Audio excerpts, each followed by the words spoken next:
খাই খাই করো কেন, এসো বসো আহারে, মিশিকার মুখে ভাত আহারে বাহারে। চলে এলাম বন্ধুরা দি রায়চৌধুরী পরিবারের আরেকটি গল্পে আপনাদের সবাইকে স্বাগত জানাই। আজকের গল্প মিশিকার মুখে ভাতের অনুষ্ঠান, যেটি সম্পূর্ণভাবে আয়োজন করা হয়েছিল আমার ছোট পিসি শাশুড়ির বাড়িতে। কিন্তু গায়ে হলুদ স্নান আমাদের বাড়িতেই হয়েছিল। আলাপ করিয়ে দিই, ইনি হলেন মিশিকার দিদা। এই মুহূর্তে গায়ে হলুদের হলুদ পাটার পর্ব চলছে। এই যে আমাদের রাজকন্যা গায়ে হলুদ স্নানের জন্য চলে এসেছে।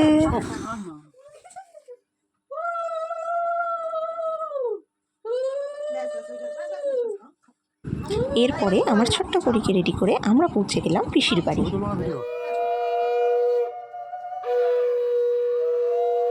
মিশিকাকে নিয়ে প্রথমবার যাওয়া, তাই আমাদেরকে বরণ করেই তোলা হলো। নিজেরাই এরমভাবে বেলুন দিয়ে ডেকোরেশন করেছিলাম। এরপরে ছিল প্রধান অনুষ্ঠান, যেটার জন্য আপনাদের সবাইকে একটু অপেক্ষা করতে হবে। দেখা হচ্ছে গল্পের দ্বিতীয় পর্বে। এখন আপাতত বিদায় নিলাম, নমস্কার।